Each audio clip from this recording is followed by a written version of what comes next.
which they will go. But I have never been more confident that they will fail because we have passed the point of no return. For three powerful reasons. First, market economics. For decades, emissions and economic growth rose together, no more. In many advanced economies, emissions have peaked, but growth continues. In 2023 alone, clean energy sectors drove 10% of global GDP growth. In India, 5%. The United States, 6%. China, a leader in the energy transition, 20%. And in the European Union, nearly 33%. And clean energy sector jobs now outnumber fossil fuel jobs, employing almost 35 million people worldwide. Even Texas, the heart of the American fossil fuel industry, now leads the US in renewables. Why? Because it makes economic sense. And yet, fossil fuels still enjoy a 9-to-1 advantage in consumption subsidies globally, a clear market distortion. And to that, the unaccounted costs of climate damages on people and planet, and the distortion is even greater.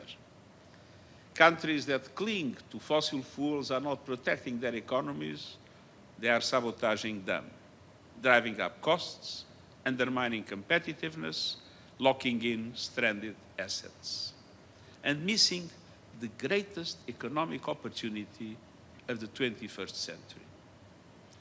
Excellencies, dear friends.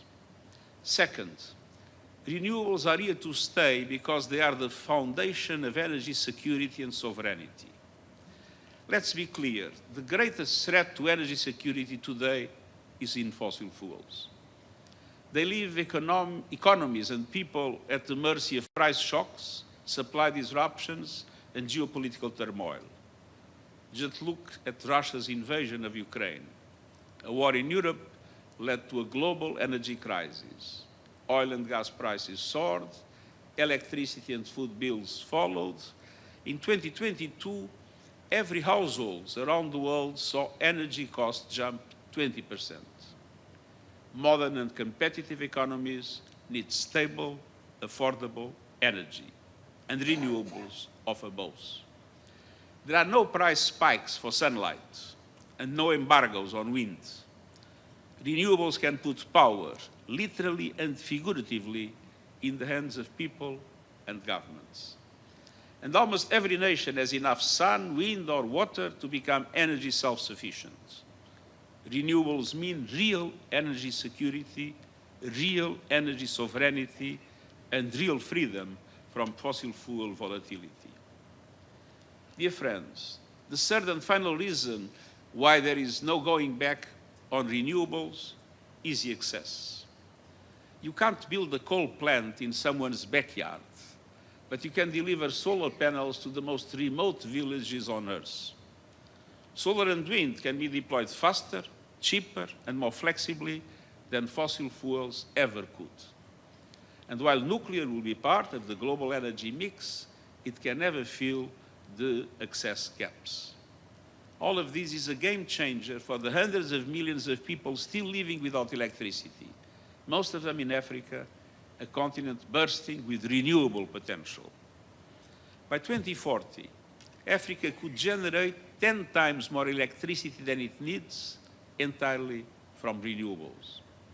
And we are already seeing small-scale and off-grid renewable technologies lighting homes and powering schools and businesses in remote areas. And in places like Pakistan, for example, people power is fueling a solar surge. Consumers are driving the clean energy boom. Excellencies, dear friends, the energy transition is unstoppable, but transition is not yet fast enough or fair enough. OECD countries and China account for 80% of renewable power capacity installed worldwide. Brazil and India make up nearly 10%, Africa just 1.5%. Meanwhile, The climate crisis is laying waste to lives and livelihoods. Climate disasters in small island states have wiped out over 100% of GDP. In the United States, they are pushing insurance premiums through the roof. And 1.5-degree limit is in unprecedented peril. To keep it within reach, we must drastically speed up the reduction of emissions and the reach of the clean energy transition. With manufacturing capacity racing, prices plummeting, and COP30 fast approaching. This is our moment of opportunity, and we must seize it. We can do so by taking action in 6 opportunity areas. First, by using new national climate plans to go all out on the energy transition. Too often, governments send mixed messages. Bold renewable targets on one day, new fossil fuel subsidies and expansions the next. The next national climate plans, or NDCs, are due in a matter of months. They must bring clarity and certainty. The G20 countries must lead. They produce 80% of global emissions. The principle of common but differentiated responsibilities must apply, but every country must do more. Ahead of COP30 in Brazil this November, they must submit new plans. And I invite leaders to present their new NDCs at an event we will host in September during General Assembly High-Level Week. These must cover all emissions across the entire economy, align with 1.5-degree limit, integrate energy, climate, and sustainable development priorities into one coherent vision, and deliver on global promises to double energy efficiency and triple renewables capacity by 2030, and to accelerate the transition away from fossil fuels. These plans must be backed by long-term roadmaps for a just transition to net zero energy systems in line with global net zero by 2050. And they must be underpinned by policies that show that the clean energy future is not just inevitable, but investable. Policies that create clear regulations and a pipeline of projects, that enhance public-private partnerships, unlocking capital and innovation, that put a meaningful price on carbon, and that end subsidies and international public finance for fossil fuels as promised. Second, it is our moment of opportunity to build the energy systems of the 21st century. The technology is moving ahead. In just 15 years, the cost of battery storage systems for electricity grids has dropped over 90%. But here is the problem. Investments in the right infrastructure are not keeping up. For every dollar invested in renewable power, just 60 cents go to grids and storage, and the ratio should be 1-to-1. We are building renewable power, but not connecting it fast enough. There's 3 times more renewable energy waiting to be plugged into grids than was added last year. And fossil fuels still dominate the global total energy mix.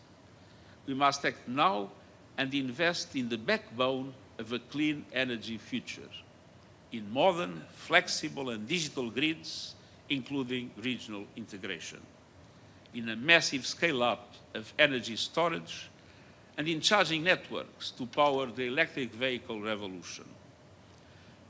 On the other hand, we need energy efficiency, but also electrification across buildings, transport, and industry.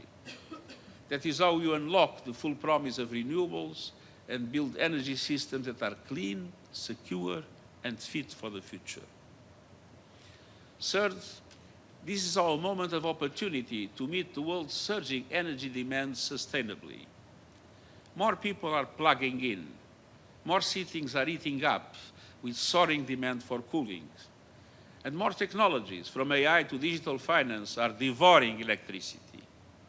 Governments must aim to meet all new electricity demand with renewables. AI can boost efficiency, innovation, and resilience in energy systems. and we must take profit of it. But it is also energy hungry. A typical artificial intelligence data center eats up as much electricity as 100,000 homes.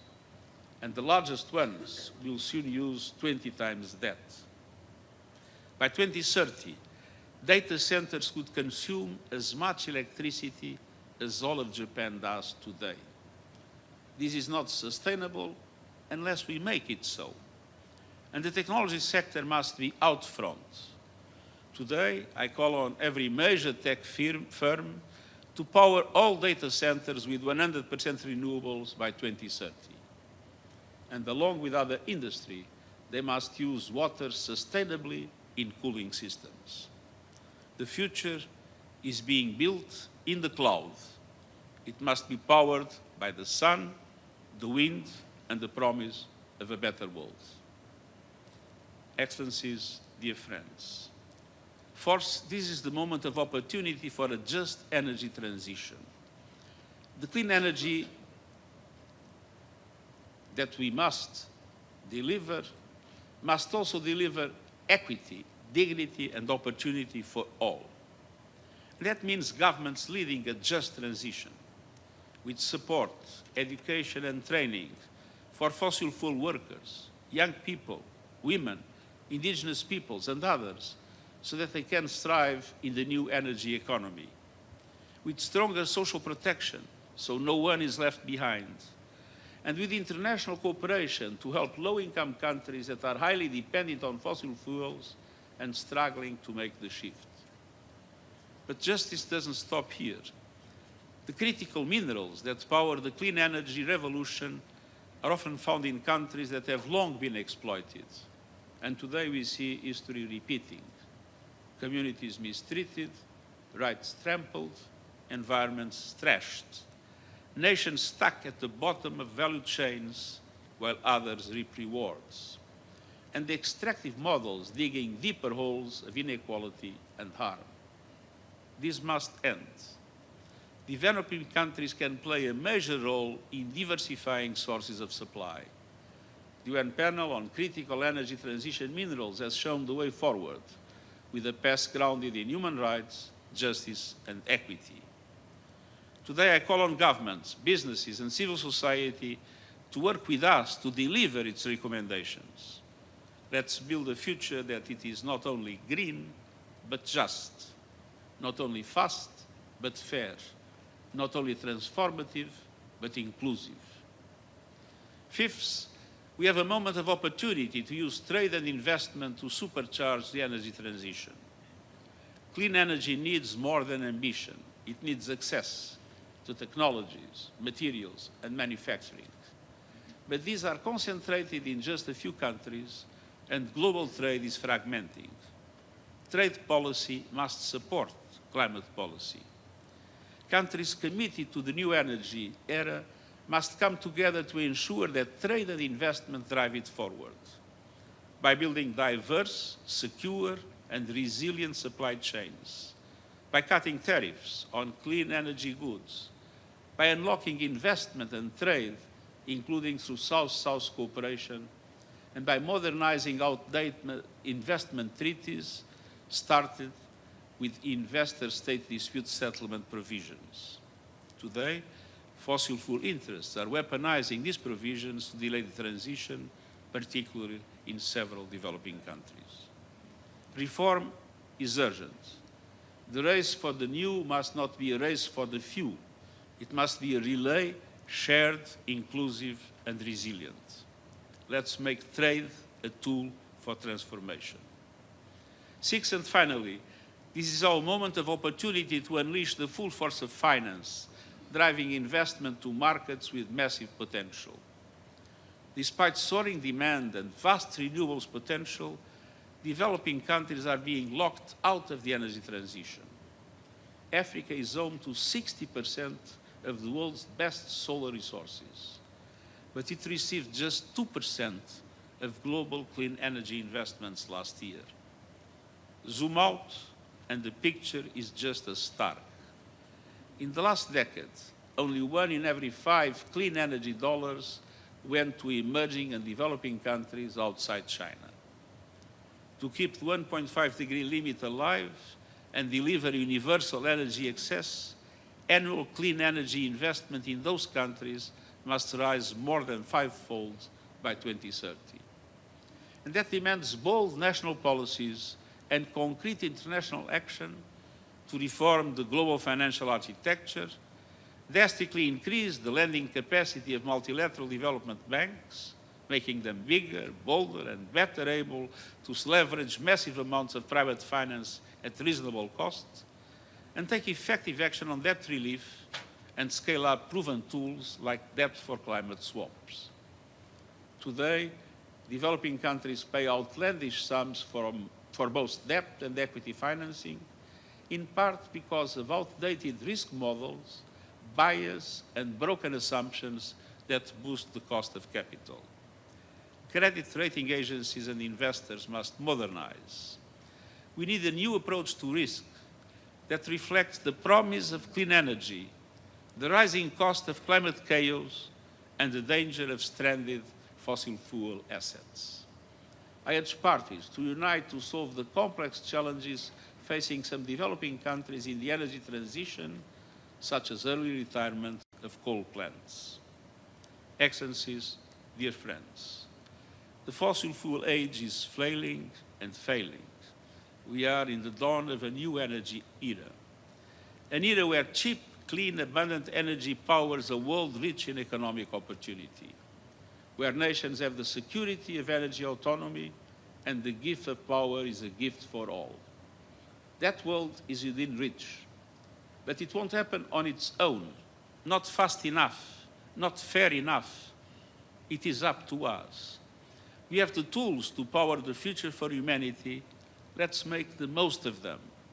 This is our moment of opportunity, and I thank you.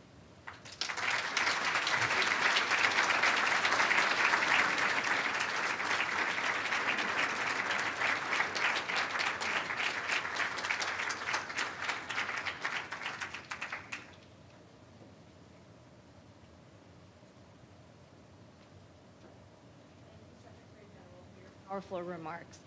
I think what was very compelling about your address is that you focused not just what's on stake, but you laid out a vision. You laid out a very specific roadmap that reframes climate change entirely from a scientific and moral imperative to actually positioning climate change really firmly as a financial and economic opportunity. That's really the title of this report and really the crux of what you have shared with all of us today.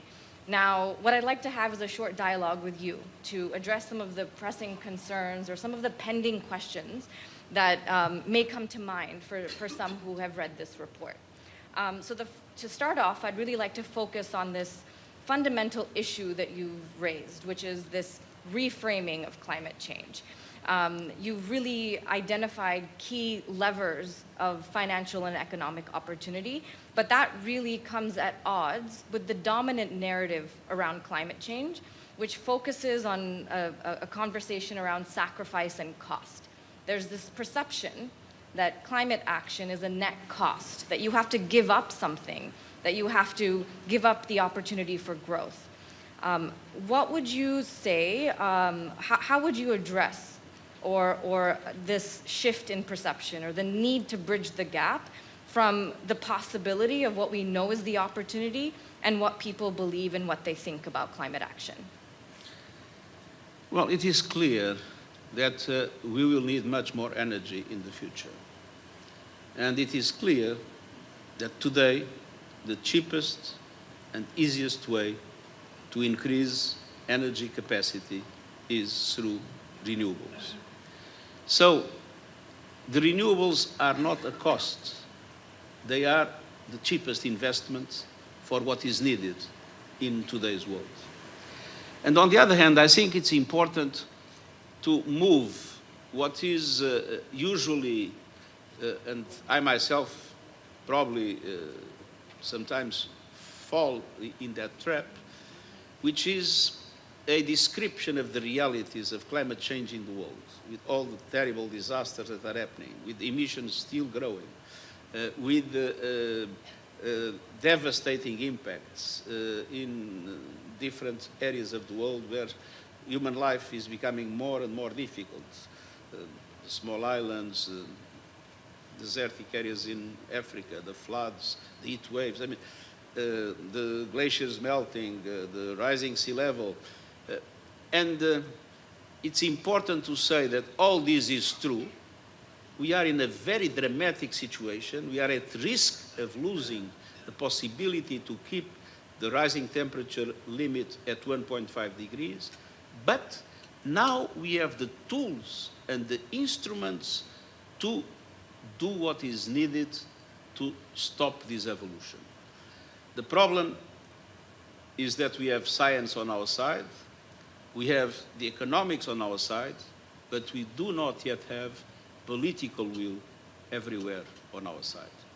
Yeah. So it's possible for us to hold space for both of those truths, that we are running out of time, that there is this severe urgency, but we now, more than ever before, have the tools, resources, technologies at our disposal to address it within a reasonable time frame, within the next 5 or 10 years. The other reaction that we may get to this report is that we are in a moment of significant geopolitical challenges, whether it's human rights violations, conflicts, wars around the world, economic challenges. Some may question, why did you use this platform and this stage to focus on climate, focus on this topic, as opposed to other ones that may feel more immediate or urgent? Well, let's be clear. This is the right moment for a new offensive in bringing to the global public opinion the climate issues. And for two reasons. Governments are now taking the decisions that are essential for the presentation of adequate national climate plans, the so-called NDCs, in September. So this is the moment to put on the table very strongly everywhere in the world and to mobilize public opinions to put pressure on governments in order to make sure that those NDCs have the right measures and have the right impulse in the energy transition. Second reason is that we are launching the COP, and I have the enormous pleasure to have the president of the COP here. And so this is the moment to accelerate the global discussion that is needed in order to make the COP a success. But on the other hand, let's be clear. Of course, I mean, I will be speaking about Gaza in a few minutes in the Security Council. I mean, we all are aware of the dramatic problems that we are witnessing in the world. On the other hand, the media is many times concentrated in the fireworks of politics. So it's sometimes difficult to bring these issues to the public opinion. But let's not forget that climate change is an existential question. And so what would be a crime is to forget about climate change, because we need to concentrate on the more pressing issues of this moment, because they are only theoretically more pressing. Nothing is more pressing than to accelerate the energy transition and all the other strategies of the green economy and the green society in order to make sure that we keep the 1.5 degrees alive. We are on the verge of making it irreversible to lose the 1.5 degree limit. And that is something we need to avoid at all costs. This is the moment to act about it. Yeah. And what's so important is to recognize that all of these crises are interconnected. Right? We can't take any one of them in isolation. Climate change is a factor of insecurity, of instability. I mean, if you look at the floods and the drought in many areas, the increase of poverty that they generate, the increase of hunger they generate. Look at the Sahel. The Sahel is today the fantastic area for terrorists to thrive. And one of the reasons is because the economy is becoming more and more difficult as climate change makes less and less areas available for cultivation. So people are living in worse and worse conditions because of climate, and this is an enormous impulse to the terrorism activities in the Sahel. So even when we talk about dramatic problems of security in the world today, let's not forget that climate change is a dramatic accelerator of instability. Yes, and the other thing that you mentioned is stories, right? It's the narrative and the fact that climate change is always positioned in the context of disasters or things that are going in the wrong direction, something happening to us and we lose agency. So I think for a takeaway for everybody in this room is also to talk about the opportunity, to not talk about climate change solely as something in the negative direction, uplift those stories, uplift those heroes, those innovators that are on the front lines of creating new economies, and that will be an engine for hope and for inspiration. I contact many young people, starting by my family, and I have to say that we see lots of young people with a deep sense of depression because of climate change. And we need to fight it. And to fight it is to say, this is not inevitable. We have the tools, the instruments, and the capacity to change course and to make sure that human and planet dimensions can be brought together. And it is really important to show the reality as reality is, not to try to, I would say, put a rosy scenario on what's happening, but at the same time to show that we can change that scenario and make it much better than what it is today if we take the decisions that the economy and the science today make possible. Yes, because this also dominant narrative of it's too late is also defeating. Just the doom and gloom is not the solution of the messaging we need. We need to explain the dramatic situations we have, but we need to prove that there are reasons to be hopeful, and those reasons depend, of course, on the political will of those that have responsibilities, and that is why it is so important to mobilize public opinion, to put pressure on governments to take the right decisions. And at the same time, when one looks at the private sector, it's very impressive how the shift is taking place. For a very simple reason, people would like to make more money. Yes, so it's kind of the carrot and the stick, and the carrot exists because, and that the private sector is moving because those opportunities. Markets are still distorted, and they are distorted against renewables. And in many countries, we still lack the regulations and the instruments to facilitate it. But that is one reason more to tell governments, take the right decisions, allow markets to work in a fair way, and at the same time, make sure that the transition is just. In all transitions, look at the digital transition, there are winners and losers. In all transitions, there are people that lose opportunities in their lives. So it is extremely important to support the regions and to support the people that are affected by this transition. I remember closing, when I was Prime Minister, the last coal plant, coal mine in my country. And there was a program that was established of investments in that area, of training, of increased social protection. I think when one sees sectors that will tend to reduce and sectors that are going up, we need to make sure that we care about the people that is affected by this transition. Yes, and people and regions. Absolutely. Such an important message, because now is the opportune moment between where we are today and COP30.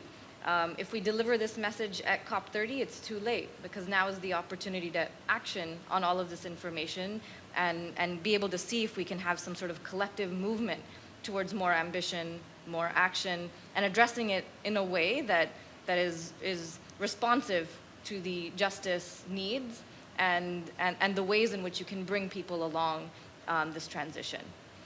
I would like to now conclude with a question from one of our viewers in a live event in Africa. One of our Global Africa Model UN Agency members from South Africa, his name is Zahir Soliman. He asked a question which you alluded to, so I'd love to carry forward that theme, which is many young people feel overwhelmed by the threat of climate change and fear it may already be too late. As the UN Secretary General, what gives you hope that our generation still has a fighting chance to change the future? What is your final message for young people? I think it's true that my generation has largely failed. We came too late in relation to what would be necessary. But fortunately, things have evolved very quickly from the point of view of science and from the point of view of the economy. So even if we neglected, we didn't take profit of our chances in my generation, I think that the instruments are now created in order to allow for that just transition to take place. And I trust that the new generations will accelerate and consolidate a new way for human beings to live in harmony with nature. What a wonderful note to conclude this event on. Thank you for your leadership. Thank you for convening us on the occasion of the launch of this report. I hope all of you are able to take parts of it into your own work and find opportunities for collaboration. Thank you very much. Thank you very much.